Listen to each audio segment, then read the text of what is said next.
자, 삼성 SDI 주주 여러분들 반갑습니다. 5월 31일 일요일 주말 방송을 시작해 보도록 할게요.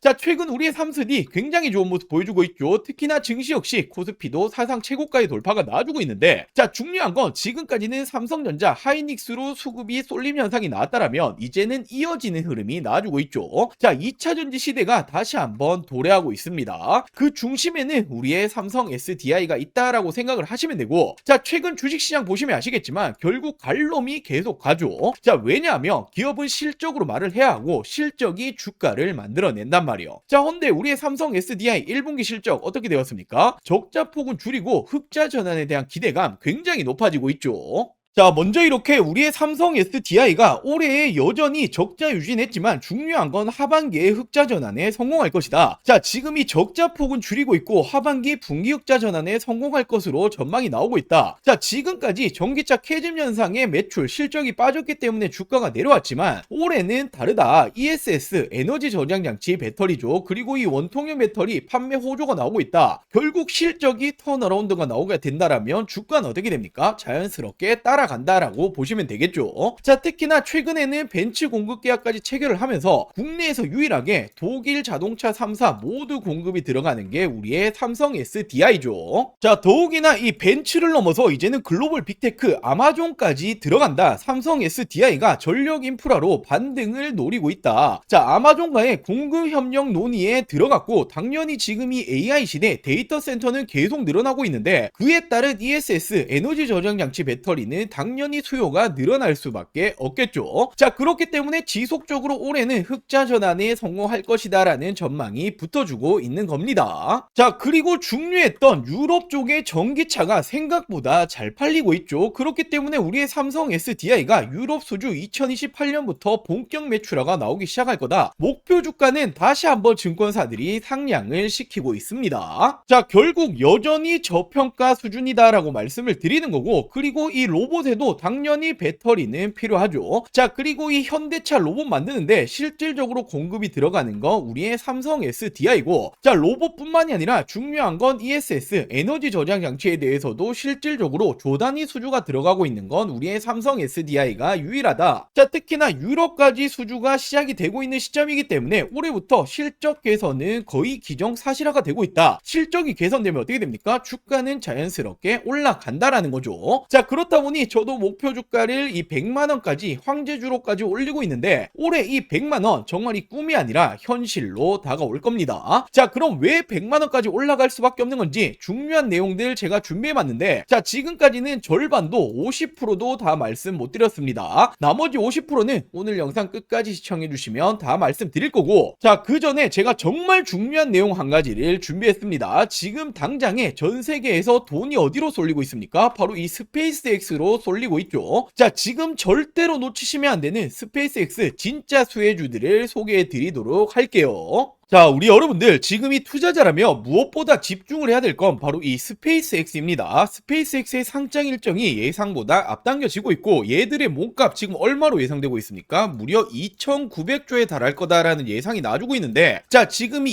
2,900조면 사상 최대의 상장 기업입니다. 자, 그렇기 때문에 지금이 전 세계의 눈과 돈들 모두 이쪽으로 쏠려가고 있다 해도 과언이 아닌데 절대로 지금도 늦지 않았습니다. 지금이라도 스페이스X 관련 주를 잡아야 하는 이유는 명확하게 있죠. 자, 지금 이 세상이 바뀌고 있어요. 자, 그렇다면 선점하는 자가 압도적인 수익을 가지고 가겠죠. 자, 지금 이 우주 산업이라는 이 섹터 자체가 엄청난 성장성을 보이고 있습니다. 시장에서 엄청난 성장성을 보여주고 있고 2030년에는 무려 1조 달러 하나 가치로 1,300조 원 이상까지 올라갈 거다라는 전망 계속해서 나와주고 있죠. 자, 그 중에서 이 스페이스X가 독보적인 기술력, 경쟁력을 가지고 있습니다. 자, 그렇다면 우리가 둘 중 하나를 선택을 해야겠죠. 이 스페이스X를 우리가 직접 투자를 할 것이냐, 또는 국내의 수혜 기업을 찾아서 투자를 하실 것이냐. 자, 물론 둘 다 하는 게 좋습니다만 지금 당장은 국내 기업들, 수혜 기업을 찾아서 투자하시는 게 수익률은 당연히 훨씬 더 크게 다가오겠죠. 자, 당연하게도 아무 종목 잡으시면 안 되겠죠. 옥석 가리기는 필요합니다. 단순 기대감만 있는 테마주들은 당연히 다 죽어왔기 때문에 실질적으로 이 스페이스X와 관련이 있는 있는 진짜 수혜주에 투자를 하셔야 어떻게 됩니까? 실질적인 수익이 다가오는 거죠. 자, 그래서 제가 준비해 봤습니다. 자, 첫 번째로 미래에셋 증권이라는 종목입니다. 아시는 분들도 많이 계실 텐데 대표적으로 스페이스X에 직접적으로 투자를 했죠. 자, 지금 총 4천억 원 가까이 투자를 했고, 가장 중요한 건 바로 이 포인트죠. 투자 시점입니다. 지금 현재 투자한 게 아니라 지난 2022년, 2023년도에 투자를 했기 때문에 지금 이 가치는 어떻게 됩니까? 점점 더 올라가고 있다라는 거죠. 자, 그렇기 때문에 지금 당장의 평가 이익만 생각해 보시더라도 1조 원 이상이 될 거다라는 이런 전망이 나와주고 있고, 단연 그 이후에도 스페이스X의 성장에 따라서 이 투자 기대감 그리고 평가 이익은 계속해서 올라갈 겁니다. 자, 더욱이나 최근에 증권사들 좋죠. 실적 역시 계속해서 좋아지고 있기 때문에 지금 이 미래에셋 증권은 스페이스X의 이 수혜주 첫 번째로 말씀을 드릴게요. 자, 그리고 두 번째로는 스피어라는 종목입니다. 지금 이 종목은 어떤 일을 하냐 하면, 자, 우주 산업에 들어가는 디스플레이용 마이크로 LED를 만들고 공급을 하고 있는데, 자, 이미 스페이스X는 스타링크라는 거 한 번씩 들어보셨죠? 차세대 위성통신 서비스를 하고 있는 이 기업인데, 자, 이 부분에 이미 공급이 들어가고 있는 핵심 파트너사입니다. 자, 그렇기 때문에 스페이스X 우주 산업이 성장을 하게 된다라면 어떻게 됩니까? 스피어 역시도 덩달아 성장을 한다라는 거고, 자, 그렇기 때문에 이 스피어 역시도 직접적인 수혜주다라고 제가 두 번째로 말씀을 드릴게요. 자, 그리고 세 번째로는 HVM이라는 종목입니다. 자, 지금 이 종목은 스페이스X가 로켓을 만들어내죠. 핵심 소재 공급사다라고 볼 수 있고, 자, 로켓을 만들려면 첨단 금속이 들어가죠. 지금 이 부품을 실질적으로 만들어내고 공급이 들어갑니다. 자, 당연히 첨단 금속이라는 건 아무나 만들 수가 없죠. 이 기술력이 있어야만 하는데 이미 입증을 받고 있는 게 HVM이다. 자, 그렇기 때문에 우리의 HVM 실적적인 추이 어떻게 되고 있습니까? 연도별 계속해서 올라가고 있죠. 자, 결국 이 HVM 역시도 스페이스X가 성장을 하면 할수록 공급량은 더 늘어난다라는 부분이기 때문에 덩달아 올라갈 수밖에 없는 구조다라고 보시면 되겠죠. 자, 근데 진짜 중요한 건 지금부터입니다. 제가 앞서 말씀드렸던 미래에셋 증권, 스피어 그리고 이 HVM까지는 이미 시장에 어느 정도 알려진 종목들이죠. 자, 근데 아직 대중들은 잘 모르는데 업계에서는 지금도 언급이 되고 있는 이 스페이스X 숨은 관련주가 있습니다. 자, 특히나 최근 움직임을 보면 기관들 그리고 이 국민연금이 쓸어담고 있는 이 관련주다라고 보시면 되는데, 자, 이 종목이 왜 스페이스X의 수혜주인가? 자, 이미 스페이스X 주요 공급망에 진입을 했습니다. 정밀 부품을 공급하고 있는 협력사이고, 당연하게도 이 스페이스X 그리고 우주 산업이 성장을 하면 할수록 당연히 이 종목 역시도 성장을 한다라는 거죠. 자, 지금까지도 이 실적은 꾸준히 올라오고 있습니다. 자, 더욱이나 이 종목 아직도 시총은 여전히 가벼운 종목이고 시장에서 아직 주목을 제대로 못 받았기 때문에 지금부터 당연히 준비를 하셔야겠죠. 자, 특히나 말씀드렸던 이 국민연금이 쓸어담고 있다. 지분을 지속적으로 확대 중에 있고 최근까지도 추이가 계속해서 쓸어담고 있다라는 건 얘들 바보 아니죠. 결국에는 실질적인 수혜주 대장주가 될 겁니다. 자, 당연히 제가 앞서 말씀드렸다시피 이 종목은 아직까지는 대중들에게 이 시장에는 알려지지 않은 종목이다라고 말씀드렸죠. 자, 그렇기 때문에 제가 영상에서 모든 분들에게 오픈하기는 좀 그렇고, 자, 저희 구독자 여러분들에게만 제가 오픈을 해드리도록 할게요. 자, 이렇게 아직 구독 버튼 안 누르셨다면 구독 버튼 딱 한 번씩만 부탁드리고 위 상단에 제 개인 번호 띄워놨습니다. 010-8453-0498 010-8453-0498번으로 자, 간단하게 이렇게 종목이라고 두 글자 문자 전송해 주시면 됩니다. 자, 당연히 100% 무료로 공유를 해드리고 있기 때문에 이 구독 버튼은 꼭 한 번씩만 부탁드리고, 앞서 말씀드렸다시피 지금 이 전 세계에 눈과 돈은 이 스페이스X로 향하고 있습니다. 이 기회를 절대로 놓치시면 안 되겠죠. 자, 아직 오르지 않은 진짜 수혜주 받아보고 싶다라고 하시는 분들 위 상단에 제 개인 번호 010-8453-0498 010-8453-0498번으로 자, 이렇게 종목이라고 두 글자 문자 한 통 보내주시면 제가 이 종목을 공유해 드리도록 할게요. 자, 먼저 최근에 이 공시 보신 분들 많으실 거예요. 미국 쪽의 배터리 공급 계약인데 계약 금액과 상대 계약 기간이 모두 비밀 유지로 나왔죠. 자, 근데 이게 누구로 추정되고 있습니까? 테슬라 ESS용으로 추정이 되고 있습니다. 왜냐하면 지난해부터 삼성 SDI가 테슬라와 3종 공급 계약 이야기가 붙어줬는데, 자, 물론 논의 중이지만 확정 아니다라고 말이 붙어줬었죠. 자, 근데 저는 지난해부터 어떻게 말씀드렸습니까? 아니 땡굴뚝에 연기가 나지 않는다, 이런 내용이 붙어준다라는 건 거의 기정사실하다라고 말씀드렸고, 지금 이 비밀 공급 계약이 테슬라다라는 이제 추정까지 붙어주고 있는 거죠. 자, 그리고 최근에 2차 전지, 특히나 배터리, 삼성 SDI가 올라갔던 중요한 이유가 뭡니까? 바로 이 로봇에 배터리가 들어간다. 로봇 산업 성장이 2차 전지 배터리 업계에 새로운 기회를 줄 수 있다. 자, 로보틱스가 매력적인 시장이 될 것이다 라는 말이 붙어주고 있는데, 자, 실질적으로 로봇 기업에 배터리가 들어가는 건 바로 삼성 SDI입니다. 아틀라스 배터리를 만드냐, 로봇 동맹 강하다. 아틀라스가 어디 로봇이죠? 바로 현대차 로봇이죠. 유일하게 공동 개발에 들어가고 있습니다. 자, 그렇다 보니 모베드 협력이다. 모베드가 바로 현대자동차가 만들고 있는 자율주행 로봇입니다. 삼성 SDI의 매출 확대 기회다. 실질적으로 삼성 SDI가 모베드에 탑재되는 배터리를 생산하고 있다. 자, 이처럼 실질적으로 로봇이 들어가는 배터리 만들어내고 있는 건 삼성 SDI가 유일합니다. 자, 그렇다 보니 전기차 캐즘이 장기화되었죠. 매출이 떨어지니 실적이 줄어들었고, 그렇다 보니 주가가 내려왔는데, 이제는 로봇용 배터리로 부각이 다시 시작이 되었다. 실적이 개선되면 어떻게 됩니까? 주가는 덩달아 올라가야만 하죠. 자, 더욱이나 중국 회사조차 한국에 러브콜을 보내고 있다. K배터리 휴머노이드 시장을 장악한다. 자, 결국에는 휴머노이드 필수는 46 시리즈 울트라 하이니켈인데, 기술력을 갖추고 있는 건 우리의 삼성 SDI와 LG에너지 솔루션밖에 없습니다. 자, 근데 더 중요한 건 지금 이 전고체 배터리가 로봇의 판도를 바꾼다라는 말이 나와주고 있는데, 왜냐하면 안전성이 낮고 배터리 수명이 짧은 기존 배터리는 로봇에 적합하지 않다라는 거예요. 자, 지금 이 로봇이 어디 들어갑니까? 수없이 많은 공장에 들어가죠. 자, 근데 로봇이 불타면 어떻게 됩니까? 공장이 정말 존소를 한단 말이에요. 정말 큰일이 나는 거기 때문에 로봇은 그 무엇보다 안정성이 중요한데 전고체 배터리만이 잡을 수 있다. 자, 근데 전고체 배터리 지금 이 선두주자가 누굽니까? 전 세계 최초로 2027년 양산을 목표로 하고 있는 게 삼성 SDI고, 실질적으로 LG에너지 솔루션은 30년, 그리고 SK온은 29년을 목표로 하고 있죠. 그만큼 선두주자는 삼성 SDI다. 이 시장조차도 먹고 있는 건 삼스디다라고 볼 수 있단 말이에요. 당연히 삼성 SDI라고 한다면 빼놓고 갈 수 없는 게 바로 이 전고체죠. 차세대 배터리 승부수를 걸겠다. 현대차는 물론이고 BMW 동맹, BMW와 협력하고 있는 게 바로 이 전고체입니다. 자, 근데 지금 이 전고체 관련해서 최근에 특허까지 확보하고 있고, 전 세계 최초로 27년도 상용화에 속도를 내고 있죠. 자, 말 그대로 전고체 부분에서도 전 세계 선두주자다라고 볼 수 있고, 자, 최근에 전 세계적으로 어떤 태도를 보여주고 있죠? 중국과 일본은 소극적으로 변화를 했습니다. 자, 그리고 국내 3사 모두 LG에너지 솔루션 그리고 SK온 모두 어떤 말을 합니까? 자, 우리는 2030년은 돼야 될 것 같다라고 말을 하고 있는데, 유일하게 삼성 SDI만 27년도 양산하겠다라는 목표를 계속해서 가지고 가고 있죠. 자, 그만큼 시장 초기 우위 확보 기대감까지도 있고, 삼성 SDI는 전고체에 누가 뭐라 해도 대장주입니다. 자, 근데 전고체라는 게 꿈의 배터리잖아요. 우리가 가야 될 길이기 때문에 이 부분에 대해서 우위를 확보하고 있다라는 건 단연 다시 한번 2차 전지 시대에서는 대장주로 군림을 한다라고 볼 수가 있는 거죠. 자, 그렇기 때문에 지금도 극단적인 저평가다. 에너지 저장 장치, 배터리, 그리고 로봇, 전고체까지, 그리고 이제는 실적까지 잡아가고 있는, 자, 올해가 정말 진짜인 시즌이 될 겁니다. 물론 올해를 넘어서 내년, 내후년에는 실적이 더욱더 좋아지겠죠. 자, 그렇기 때문에 목표 주가 100만원이 괜히 나온 게 아니다. 정말 꿈이 아니라 현실로 다가올 거다라고 말씀을 드리고 싶고, 자, 그렇기 때문에 우리 삼성 SDI 주주 여러분들이 지금도 당연하게도 매도 버튼에 손 올리실 타이밍이 아니다라는 부분이 되겠죠. 자, 오늘 준비한 내용은 여기까지고요. 제가 이 삼성 SDI 이 목표가 도달할 때까지 영상으로 항상 새로운 정보들 빠르게 전달을 해드리도록 할게요. 자, 오늘 영상 시청해주셔서 감사합니다.